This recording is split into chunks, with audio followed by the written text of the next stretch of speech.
मुख्यमंत्री देवेंद्र फडणवीसांच्या स्वप्नातला गेल्या 3 वर्षापासून चर्चेत असणारा आणि आपल्या विठुरायाचं पंढरपूर अगदी बदलवून टाकणारा सरकारचा एक प्रोजेक्ट म्हणजे पंढरपूर कॉरिडॉर.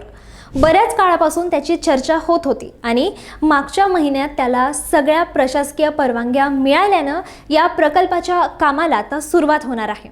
उज्जैन, काशी यासारखं पंढरपूरचं रूप या प्रकल्पानं पालटणार आहे. 4000 कोटींचा असणारा हा प्रकल्प नेमका आहे तरी कसा? भाविकांच्या आधुनिक विश्रांती कक्षापासून ते हेलिपॅड्सपर्यंत काय काय होणार आहे पंढरपुरामध्ये आणि या प्रकल्पाला स्थानिक लोकांचा इतका विरोध का होतोय? आषाढी एकादशीला का स्थानिकांनी पंढरपूर बंदची हाक दिली आहे? काय कारण आहेत त्यामागची? हे सगळं जाणून घेणार आहोत आजच्या या व्हिडिओमध्ये. नमस्कार, मी श्रुती आणि तुम्ही पाहतात लगावबत्ती. पंढरपूर हे आपल्या महाराष्ट्राचं आराध्य दैवत असणाऱ्या विठुरायाचं ठिकाण.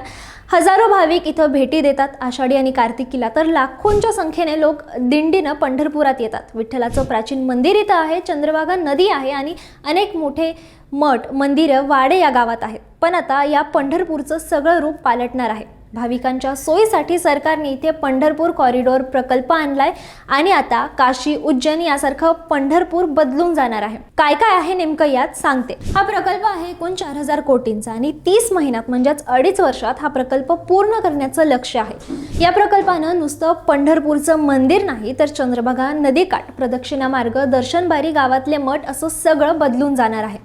आषाढी कार्तिकी वारीला येणाऱ्या लाखोंच्या वारकऱ्यांच्या गर्दीचं व्यवस्थापन करण्यासाठी आणि दर्शन प्रक्रिया सुलभ करण्यासाठी विशेष कॉरिडॉर व स्कायवॉक उभारला जाईल.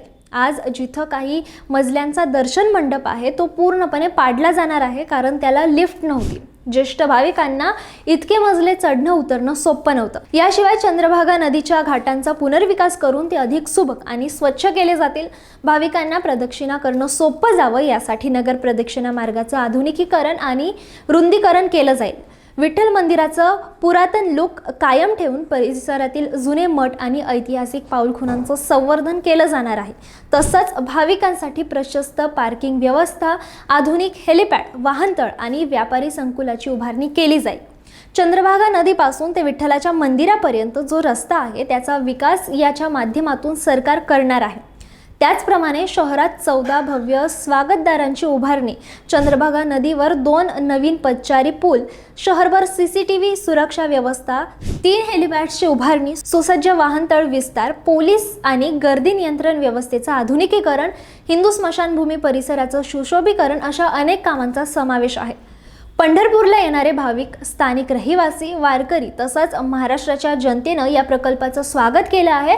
त्याचं कौतुक होत आहे. हे जरी खरं असलं तरी पंढरपुरातल्या काही स्थानिक व्यापारी, नागरिक आणि वारकरी संप्रदायातील काही घटकांचा तीव्र विरोध याला आहे. या मंडळींचा विरोध करण्याला काही कारणं आहेत, जसं की या विकास आराखड्यामुळे मंदिर परिसरातील शेकडो घरं, पिढ्यानपिढ्याचे व्यवसाय आणि ऐतिहासिक वास्तू बाधित होणार आहे. मंदिर परिसरातील छोट्या मोठ्या व्यापाऱ्यांची दुकानं पिढ्यानपिढ्या तिथेच आहेत. कॉरिडॉरमुळे ही दुकानं हटवली जाणार असल्याने त्यांच्या आयुष्यभराचा उदरनिर्वाहाचा प्रश्न त्यांच्या समोर आहे. तसंच या विकास आराखड्यात अंदाजे 650 ते 700हून अधिक मालमत्ता बाधित होत आहेत. यामुळे अनेक स्थानिक कुटुंब विस्थापित होणार आहे. मंदिर परिसरातील प्राचीन वाडे, मठ आणि मंदिरं या कॉरिडॉरच्या बांधकामामुळे पाडली जातील. त्यामुळे पंढरपूरचा जुना ऐतिहासिक व सांस्कृतिक वारसा नष्ट होईल अशी भीती स्थानिकांना वाटते.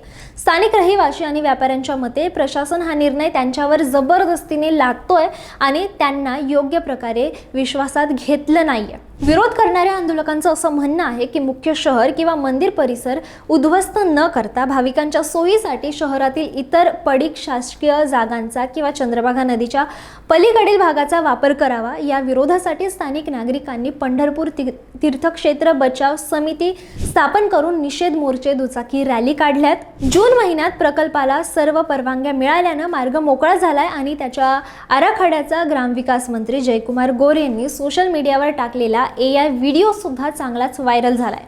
येत्या आषाढी एकादशीला या प्रकल्पाचं भूमिपूजन मुख्यमंत्र्यांच्या हस्ते होणार असल्याचं सांगितलं जात आहे आणि त्याच पार्श्वभूमीवर स्थानिक व्यापारी आषाढी एकादशीला दुकानं बंद ठेवून आणि काळे झेंडे दाखवून निषेध नोंदवणार आहेत. नुकताच उपमुख्यमंत्री एकनाथ शिंदे यांनी पंढरपूरला भेट देऊन सर्व पंढरपूरवासियांना विश्वासात घेऊन हा प्रकल्प पूर्ण केला जाणार असल्याचं आश्वासन दिलंय. त्यामुळे आता आषाढी एकादशीला काय होतं हे पाहणं औत्सुक्याचं ठरणार आहे. तुम्हाला याबाबत काय वाटतं? पंढरपूरच्या विकासाला स्थानिक लोकांची बाजू खरोखर रास्त आहे की या एका विकासात्मक प्रकल्पाला खोडा घालणारी आहे?